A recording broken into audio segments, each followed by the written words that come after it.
नमस्कार बच्चों। Today we are going to discuss class 10th SST social science worksheet number 66। ये आपकी 14th June 2022 की वर्कशीट रहेगी। In today's worksheet we are going to continue our 7th chapter of geography, that is lifelines of national economy. In this chapter today we are going to discuss about the international trade. International trade में हम बात करेंगे import की, export की, balance of trade क्या होता है, okay किसको हम फेवरेबल ट्रेड बोलेंगे, किसको हम अनफेवरेबल ट्रेड बोलेंगे, और हम डिफ्रेंशिएट करेंगे लोकल ट्रेड और इंटरनेशनल ट्रेड में। ओके ये हमारा पहला टॉपिक रहेगा। सेकंड जो टॉपिक रहेगा वो रहेगा tourism. Tourism as a trade, उसके एडवांटेज क्या है, कैसे हमारे इकोनॉमी को उससे बेनिफिट मिलते हैं। ओके तो लेट्स बिगिन। चलिए शुरुआत करते हैं हम आज की इस वर्कशीट की। इंटरनेशनल ट्रेड, सबसे पहले तो हमें पता होना चाहिए कि ट्रेड क्या होता है। The exchange of goods among people, states और countries is refer to as trade. यानी लोगों के बीच में जो वस्तुओं की अदला बदली होती है उसे हम ट्रेड कहेंगे। आप किसी को कुछ दे रहे हो या किसी से कुछ ले रहे हो तो ये क्या है, ट्रेड है। Okay it can be between the people, लोगों के बीच में हो सकता है। It can be among the states, ये राज्यों के बीच में हो सकता है। और it can be among the countries, one country to another country हो सकता है। हमारा पाकिस्तान के साथ है या चाइना के साथ है, बांग्लादेश के साथ है, रशिया के साथ है, तो वो क्या है, वो ट्रेड है हमारा। ओके अब ये जो ट्रेड है इसको हम इसी वे से टू कैटेगरीज में क्लासीफाई कर सकते हैं। It can be national trade और it can be international trade. ये नेशनल भी हो सकता है और ये इंटरनेशनल ट्रेड भी हो सकता है। National trade means that trade within the country. जैसे अगर हम हरियाणा से देखें तो हरियाणा से यूपी हो रहा है, हरियाणा से कर्नाटका हो रहा है, यूपी टू बिहार हो रहा है, या कहीं भी हो रहा है, विद इन द कंट्री हो रहा है, तो उसको हम नेशनल ट्रेड कहेंगे। And if the trade is between the to countries और मोर देन टू कंट्रीज, अगर वो दो या दो से ज़्यादा कंट्रीज के बीच में हो रहा है तो उसको हम क्या बोलेंगे, international trade. The trade between India and China, the trade between India and USA, the trade between India and Japan, वो क्या है, वो हमारा इंटरनेशनल ट्रेड कहलाएगा। क्लियर? तो पहली चीज़ ट्रेड क्लियर हो गया होगा कि the exchange of things between two peoples हो सकता है, मोर देन टू पीपल्स हो सकता है, स्टेट्स हो सकता है, कंट्रीज हो सकता है। तो जो भी वस्तुओं की अदला बदली है, ओके उसे हम ट्रेड कहेंगे। ये नेशनल भी हो सकता है और ये हमारा इंटरनेशनल भी हो सकता है। All the countries are dependent on international trade as availability of resources are regional and its distribution is unequal. जो इंटरनेशनल ट्रेड है उसकी नीड क्यों है, इसका मेन रीज़न ये है कि जितने भी रिसोर्सेज हैं वो अनइक्वली डिस्ट्रीब्यूटेड है। अब जैसे कुछ मिनरल्स है वो किसी कंट्री में ज़्यादा है, किसी कंट्री में वो नहीं है। अब ज़्यादा है, सरप्लस है, तो वो इसको बेचेगा, और जहाँ रिक्वायरमेंट है वो उसको लेंगे। क्लियर? ऐसे ही जैसे क्लाइमेटिक कंडीशन है तो कुछ फूड प्रोडक्शन की बात करें या कुछ क्रॉप्स की बात करें तो पर्टिकुलर रीजन में ज़्यादा है उनका प्रोडक्शन, और कुछ रीजन्स है जहाँ पर उसका प्रोडक्शन नहीं। जैसे आप मिनरल ऑयल की बात कीजिए, पेट्रोलियम देख लीजिए, तो पेट्रोलियम है जो अरेबियन कंट्रीज है वहाँ पे इसका प्रोडक्शन ज़्यादा है, अपने यहाँ पे या बाकी कंट्रीज़ में उसकी डिमांड है। ओके तो यही जो मेन रीज़न है that resources are unequally distributed, और इसके साथ साथ जो डिमांड है और जो प्रोडक्शन है उसमें डिफरेंस है, उसके कारण इंटरनेशनल ट्रेड होता है। अगर सब जगह एक सारी चीज़ें होती तो ना हमें लेना होता ना हमें देना होता, तो इंटरनेशनल ट्रेड होता ही नहीं। तो यहाँ पे अगर जो मेन रीज़न की बात की जाए तो मेन रीज़न है अनइक्वल डिस्ट्रीब्यूशन और unequal production of the commodities. यानी कि जो रिसोर्सेज कह लीजिए कि चाहे उनका अनइक्वल डिस्ट्रीब्यूशन हो या अनइक्वल प्रोडक्शन हो, उसके कारण इंटरनेशनल ट्रेड है वो ज़रूरी हो जाता है। Import and exports are the two components of the trade. ये काफ़ी इंपॉर्टेंट क्वेश्चन है कि एक ट्रेड के कंपोनेंट्स कौन से होते हैं। टू कंपोनेंट्स होते हैं, एक होता है इंपोर्ट, एक होता है एक्सपोर्ट। इंपोर्ट मीन्स दैट अगर हम यूएसए से कुछ मंगवा रहे हैं तो वो क्या इंपोर्ट कहलाएगा, हिंदी में कहेंगे आयात, आयात यानी आना। ओके एक्सपोर्ट जो हम भेजेंगे वह यहाँ से। तो इंपोर्ट और एक्सपोर्ट दो कंपोनेंट्स होते हैं, और इन्हीं कंपोनेंट्स के बीच में जो डिफरेंस होता है, the balance of trade off a country is the difference between the import and export. Import और एक्सपोर्ट के बीच में जो डिफरेंस है उसे हम बैलेंस ऑफ ट्रेड कहेंगे। ये बहुत इंपॉर्टेंट आपका क्वेश्चन बनेगा इस टॉपिक में से कि what do you mean by the balance of trade, या फेवरेबल ट्रेड किसे कहेंगे, अनफेवरेबल ट्रेड हम किसे कहेंगे। तो बैलेंस ऑफ ट्रेड क्या है, the difference between the import and export. अब इंपोर्ट समझ में आ गया ना, इंपोर्ट मतलब दूसरे देशों से जो हम मंगवा रहे हैं, अदर कंट्री से। पाकिस्तान ने मान लीजिए चाइना से आ रहा है अपने यहाँ पे, वो इंपोर्ट है, हम जो भेज रहे हैं वो एक्सपोर्ट है। अब बैलेंस ऑफ ट्रेड किससे डिसाइड होगा कि इफ़ द इंपोर्ट, अगर जो हम इंपोर्ट करें वो इंपोर्ट जो है वो अगर किससे ज़्यादा है, एक्सपोर्ट से ज़्यादा है, तो ये अनफेवरेबल ट्रेड होगा, क्योंकि हम मंगवा रहे हैं 1000 करोड़ का, सपोज हमने 1000 करोड़ का मंगा रहे हैं और हम एक्सपोर्ट करें कितना 500 करोड़ का, तो हमें तो 500 करोड़ का लॉस हो रहा है ना, तो ये अनफेवरेबल हो जाएगा।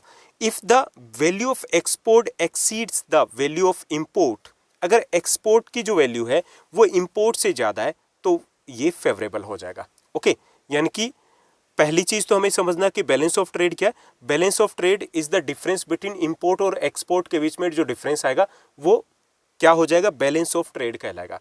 अब ये बैलेंस ऑफ ट्रेड है फेवरेबल है या अनफेवरेबल, दो हो सकता है ना, एक फेवरेबल हो सकता है एक अनफेवरेबल हो सकता है। फेवरेबल कब होगा, जब सरप्लस में क्या होना चाहिए, when the export is more than the import, import से अगर एक्सपोर्ट ज्यादा है तो क्या होगा, वो फेवरेबल होगा। If the imports are higher than the export, export से अगर इंपोर्ट ज्यादा है तब वो अनफेवरेबल हो जाएगा। ओके, ये एक इंपॉर्टेंट आपका यहां से क्वेश्चन बनेगा। When the value of export exceeds the value of import it is called a favourable balance of trade. On the contrary if the value of import is exceeds, यानी कि अगर import ज्यादा हो जाए किससे, एक्सपोर्ट से, तो इसे हम बोलेंगे unfavourable trade. Okay, unfavourable trade बोलेंगे, बैलेंस ऑफ ट्रेड भी कह सकते हो इसे। क्लियर, तो ये बैलेंस ऑफ ट्रेड है, difference between the import and export. अगर इंपोर्ट ज्यादा है अनफेवरेबल है, अगर एक्सपोर्ट ज्यादा है तो ये फेवरेबल है। तो ये तो हो गया इंटरनेशनल ट्रेड, उसके कंपोनेंट्स इंपोर्ट और एक्सपोर्ट होते हैं। बैलेंस ऑफ ट्रेड क्या होता है, फेवरेबल कब होगा और अनफेवरेबल क्या होगा। अब हम डिफ्रेंशिएट करेंगे कि इंटरनेशनल ट्रेड और लोकल ट्रेड में डिफरेंस क्या होता है। ओके, जो इंटरनेशनल ट्रेड है जैसा कि हमने डेफिनेशन में समझा दैट ये दो देशों के बीच में होता है minimum. International trade is between the two और मोर देन टू कंट्रीज, उसे हम इंटरनेशनल ट्रेड कहेंगे। क्लियर, और लोकल ट्रेड क्या है, between villages town inside a country, with in the country, देश के अंदर जो ट्रेड हो रहा है उसको हम लोकल ट्रेड कहेंगे।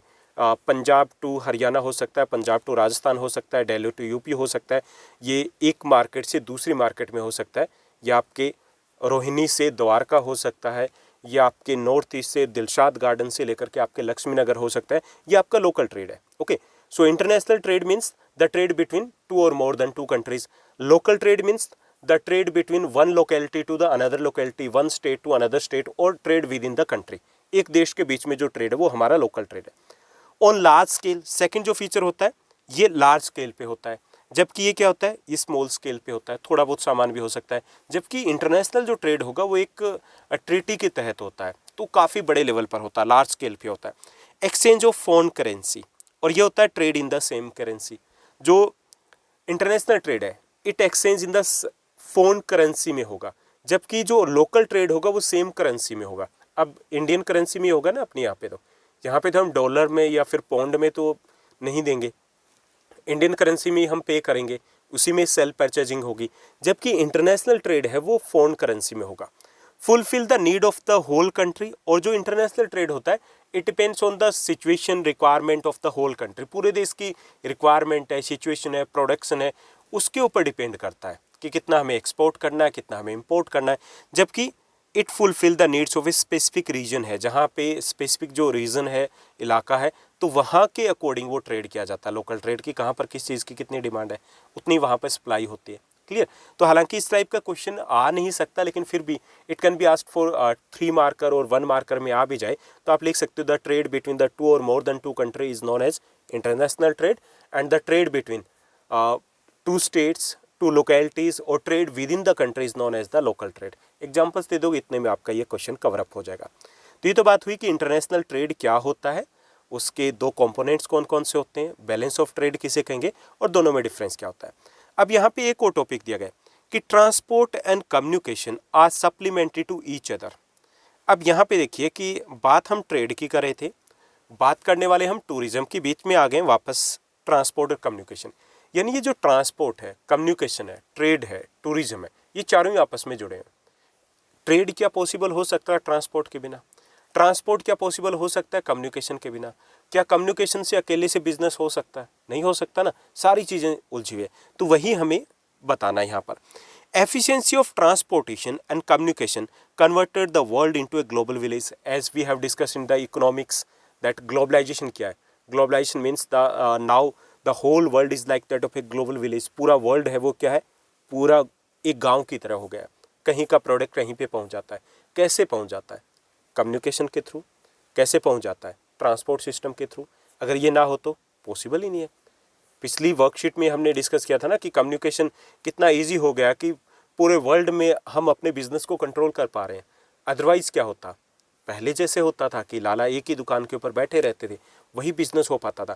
तो ये जो इंटरनेशनल लेवल पर बिजनेस हो रहा है, जो ग्लोबलाइजेशन हो रहा है, it is possible because of transport development in the transport and development of the communication system.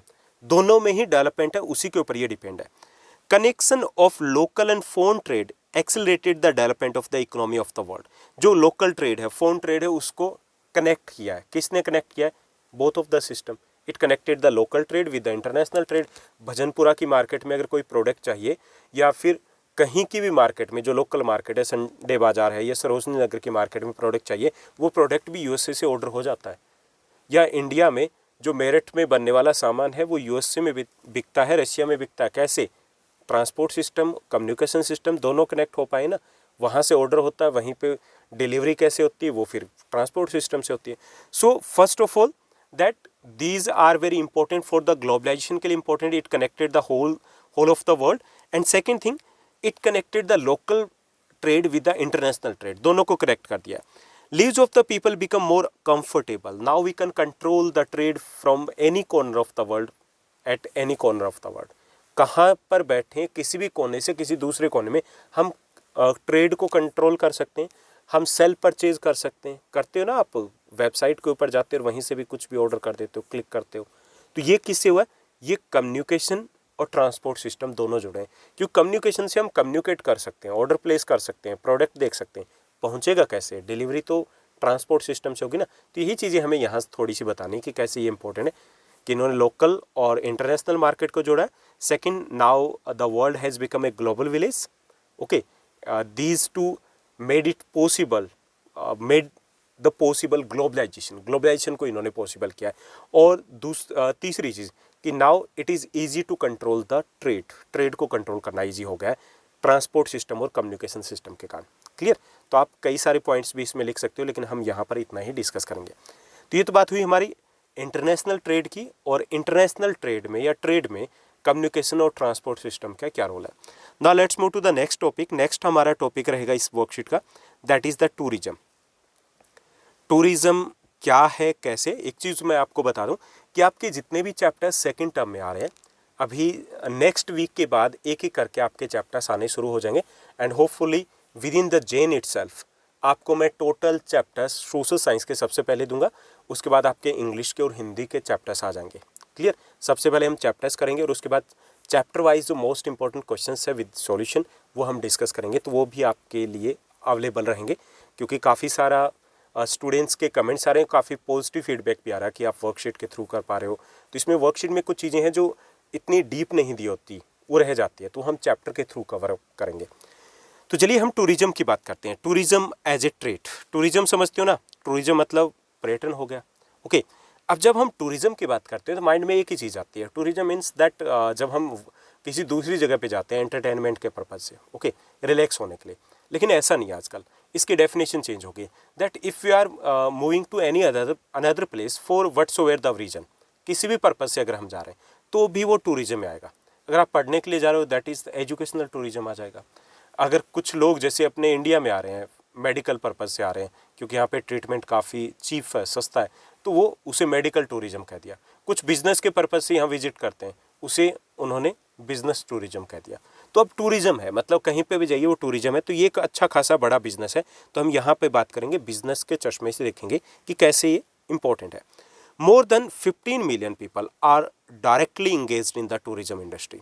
India की बात करें, 15 मिलियन मतलब 150 लाख के आसपास, 1.5 करोड़ के आसपास लोग हैं, वो डायरेक्टली इंगेज्ड है। डायरेक्टली है, इनडायरेक्टली सोचिए, बहुत सारे लोग हैं। अब यहाँ पे मनाली में, कुल्लू में जाइए या फिर दिल्ली में जाइए, तो सिर्फ ये नहीं कि जो डायरेक्टली वहाँ पे इंगेज्ड हैं वो लोग ही बेनिफिट हो रहा है। उसके आसपास जब भीड़ बढ़ती है तो बाकी जो लोग हैं वो कहीं ना कहीं इंगेज हो जाते हैं, चाहे वहाँ पे वो गाड़ी वाले हो, चाहे वो ऑटो रिक्शा ड्राइवर हो, ओके, या फिर जो सप्लाई करता है उन होटल में, जो रॉ मटेरियल है, दूध सप्लाई करता है, तो वो किसान भी उससे जुड़ जाता है। So more than 15 million people are directly engaged in the tourism industry in India. It promotes national integration, and provide support to the local handicrafts and cultural pursuits. इससे एक तो नेशनल इंटीग्रेशन, नेशनल यूनिटी कह लीजिए, उसको बढ़ावा मिलता है कि when we visits south India में हम जाते हैं, अब साउथ इंडिया में जाते हैं, वहाँ के कल्चर को देखते हैं, वहाँ के लोगों से मिलते हैं, कनेक्शन सेटअप होते हैं, हम उनको समझते हैं। साउथ इंडियन नॉर्थ इंडिया में आते हैं, हम ईस्ट इंडिया में जाते हैं, ईस्ट इंडियन दिल्ली की यूनिवर्सिटी में पढ़ने आते हैं, तो कैसे हम कनेक्ट हो जाते हैं एक दूसरे से। तो इससे नेशनल इंटीग्रेशन है, उसको प्रमोट करता है tourism. Second thing, it provides the support to the local handicrafts and the cultural pursuits. Local जो हैंडीक्राफ्ट्स है उसको प्रमोशन मिलता है। अब हम कश्मीर में जाएं, लद्दाख में जाएं, तो वहाँ के शॉल खरीदते हैं, वहाँ की वो चीज़ें खरीदते हैं, तो वहाँ के जो हैंडीक्राफ्ट्स है, न केवल उन लोगों को मदद मिलती है, बल्कि जो हैंडीक्राफ्ट वो कल्चर है वो भी डेवलप होती है। ओके, तो ये आप अलग अलग पॉइंट्स में यहाँ पे मेंशन कर सकते हो। It promotes the national integration and it is very helpful for the development of the local handicrafts and the cultural pursuits, उनके लिए काफ़ी इंपॉर्टेंट होता है। Helps in the development of the international understanding about our culture and heritage. इसके साथ साथ जब सिर्फ हमारी क्यों, किसी भी देश के लगा लीजिए कि जब हम एक कंट्री से दूसरी कंट्री में जाते हैं या दूसरी कंट्री के लोग जब हमारी कंट्री में विजिट करते हैं, तो we make a sense about their culture, या फिर वो आते हैं तो वो हमारी कल्चर के बारे में समझते हैं। Okay, so it is very important for the development and in the, यूँ कह सकते हैं कि हमारी कल्चर है वो वहाँ तक अगर पहुँचाना है तो उसके लिए एक इम्पोर्टेंट जो वे है वो टूरिज़्म है। क्लियर? तो टूरिज़्म है, इसके थ्रू हम अपनी कल्चर को या अपनी हेरिटेज है उसको हम पॉपुलराइज कर पाते हैं। Foreign tourist visit India foreign tourist visit India for heritage tourism के लिए विजिट करते हैं। यहाँ पे दिया गया कि किस पर्पस से, हेरिटेज जो हेरिटेज साइट्स है, जैसे रेड फोर्ट हो गया हमारा, या फोर्ट की बात करें जो राजस्थान के फोर्ट हो गए, या आगरा की बात करें, तो वो क्या हेरिटेज टूरिज्म, वो हेरिटेज जो प्लेसेस हैं उनको विजिट करने के लिए आते हैं। इको टूरिज़्म है, जो हमारे इको फ्रेंडली जोन्स की बात करें, जैसे नेशनल पार्क हो गए, हिमालयन रीजन हो गया, तो काफ़ी सारे लोग हैं उस पर्पज़ से यहाँ पे विजिट करने के लिए आते हैं, तो उसे हम इको टूरिज़्म बोलेंगे। Adventure tourism specially in Himalayan regions, तो उस पर्पज़ के लिए आते हैं काफ़ी सारे लोग। Cultural tourism, some people are attracted because of our culture, अलग अलग जो डिफरेंट कल्चर है उसको देखने के लिए आते हैं, चाहे वो यूपी में आए, चाहे वो आगरा की तरफ आए, राजस्थान में आए, चाहे वो केरला में जाए, हिमाचल में जाए, तो ये उसको कल्चरल टूरिज्म का नाम दे दिया गया है। ऐसे medical tourism, because as we have discuss that हमारे यहाँ पे मेडिकल फैसिलिटीज़ है that is quite cheaper as we compare with the western European countries के कंपेयर करें, तो वहाँ बहुत सस्ती है, तो काफ़ी सारे लोग यहाँ पे आते हैं, तो ये उसको मेडिकल टूरिज्म नाम दिया गया है। बिजनेस टूरिज्म, इंडिया से बड़ी मार्केट कौन सी हो सकती है, कितने नियर अबाउट 18% के आसपास लोग हैं वर्ल्ड के यहाँ पर रहते हैं, तो एक बड़ी मार्केट है, तो बिज़नेस के पर्पज़ से लोग विजिट करते हैं, तो वो बिज़नेस टूरिज्म है। तो ये अलग अलग एस्पेक्ट्स को नाम दे दिया गया कि किस पर्पज़ से वो विजिट की जा रही है। Clear?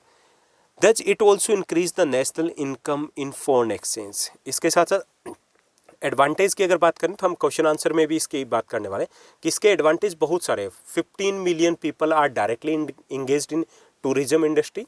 Second thing, it is very helpful in creating the in employment की बात करें तो एम्प्लॉयमेंट है वो क्रिएट करता है ये। इससे क्या होता है, अनएम्प्लॉयमेंट है वो डिक्रीज़ होता है, इससे पॉवर्टी है वो कम करने में हेल्प मिलती है। इसके साथ साथ ये हमारी जो नेशनल इनकम है या फॉरेन एक्सचेंज है उसको अर्न करने में हेल्पफुल है। ओके, इसके थ्रू हमारी जो हैंडीक्राफ्ट है वो डेवलप होती है, तो ये इसके ट्रेड के पॉइंट ऑफ व्यू से बेनिफिट रहेंगे। तो ये थी हमारी आज की वर्कशीट, उसका कंटेंट। अब इसी पर बेस्ड है हमारे कुछ इजी क्वेश्चंस जिनको हम देखते हैं। तो 2 इजी क्वेश्चन दिए गए, चलिए देखते हैं। फर्स्ट हमारा क्वेश्चन दिया गया, write the importance of tourism as a trade. जो लास्ट टॉपिक था उसी में हमें कुछ पॉइंट्स बताने के टूरिज्म के हमें बेनिफिट क्या है, एडवांटेज क्या है। Okay, our country has about 150 lakh people directly engaged in tourism business. हमारे यहाँ पे 150 लाख, 15 मिलियन भी लिख सकते हो, 15 मिलियन लोग हैं जो डायरेक्टली टूरिज्म बिजनेस में लगे हुए हैं। The tourism industry is helpful in the development of the local handicrafts है, उसके डेवलपमेंट के लिए बहुत ज़्यादा हेल्पफुल है, उसकी डिमांड बढ़ती है, वहाँ के लोगों को रोज़गार मिलता है, काम धंधा मिलता है। Tourism industry is helpful in reducing unemployment and poverty को कम करने में हेल्पफुल है। अगर हम जम्मू कश्मीर की बात करें तो आपने 9th क्लास में पढ़ा होगा कि जम्मू कश्मीर में पॉवर्टी सबसे कम है। पॉवर्टी की बात करें, गरीबी सबसे कम है। ये नहीं कि रिच है, रिच नहीं है, लेकिन गरीबी कम है। उसका मेन रीज़न क्या था उस वक्त जो डेटा लिए गए थे 2001 के आसपास के, तो मेन रीज़न था वहाँ की टूरिज्म इंडस्ट्री। कि वहाँ पर वो सर्वाइव क्यों कर पा रहे हैं, क्योंकि टूरिज्म के कारण अच्छा खासा काम धंधा चलता है। So tourism is helpful in reducing the unemployment and poverty, कम होती है इससे। From this industry we receive foreign exchanges, इससे हम क्या, विदेशी मुद्रा की प्राप्ति होती है, फॉरेन एक्सचेंज हमें मिलता है, एक बड़ी इनकम होती है। This leads to the promotion of the culture and heritage of the country, इससे हमारी कल्चर और हेरिटेज है उसका प्रमोशन होता है। ओके, तो ये कुछ एडवांटेज है टूरिज्म इंडस्ट्री के। Now let's move to the next one. Second हमारा क्वेश्चन रहेगा। सेकंड क्वेश्चन है why international trade is important for the economy of a country, किसी भी देश की इकोनॉमी के लिए इंटरनेशनल ट्रेड क्यों इंपॉर्टेंट, ये हमें बताना। यहाँ पे हमें ट्रेड की इंपॉर्टेंस बतानी है, इंटरनेशनल ट्रेड की। It makes possible proper use of the resources, सबसे बड़ा एडवांटेज होता है कि we can use the resources properly through the international trade. अगर हमारे पास कुछ सरप्लस है तो हम उसको एक्सपोर्ट कर देंगे, जिसकी हमें नीड है उसको हम इंपोर्ट कर लेंगे, इससे प्रॉपर वे से यूटिलाइज हो पाते हैं रिसोर्सेज। सबसे बड़ा जो एडवांटेज ये होता है कि it makes possible proper use of the resources. Second, this provides employment to lakhs of people. अब इंटरनेशनल ट्रेड अपने आप तो होगा नहीं, लाखों लोगों को, millions of peoples get employed in this industry, इस सेक्टर में भी लाखों लोगों को काम धंधा मिलता है।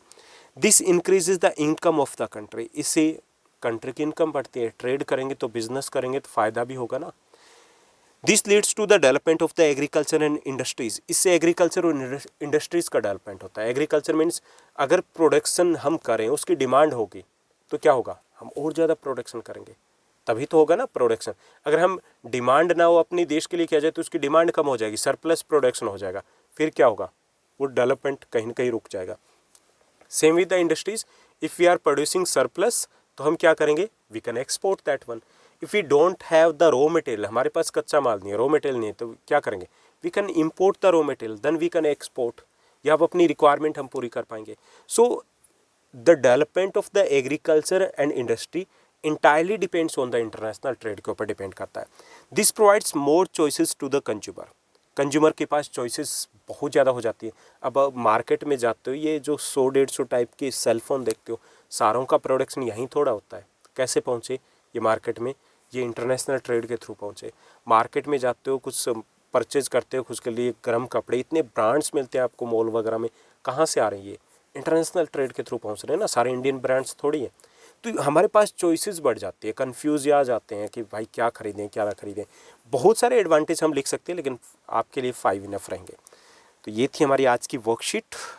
उम्मीद करता हूँ सब कुछ आपको अच्छे से समझ में आया होगा। अगर आपको ये वीडियो, ये वर्कशीट अच्छी लगी थी, इस वर्कशीट को लाइक और शेयर ज़रूर कीजिएगा। और हाँ, ये जो इंग्लिश मीडियम वाले बच्चे हैं, कमेंट्स में बहुत ज़्यादा कंजूसी करते हैं। अगर आप कंपेयर करोगे बाकी स्टूडेंट्स के साथ, बाकी वर्कशीट के साथ, तो इस वर्कशीट के ऊपर कमेंट्स कंपेरेटिवली कम होते हैं। कभी कभी मन हो, मूड हो, फ्री हो तो कर दिया करो। आज के लिए बस इतने ही। Thank you, bye bye, have a nice day.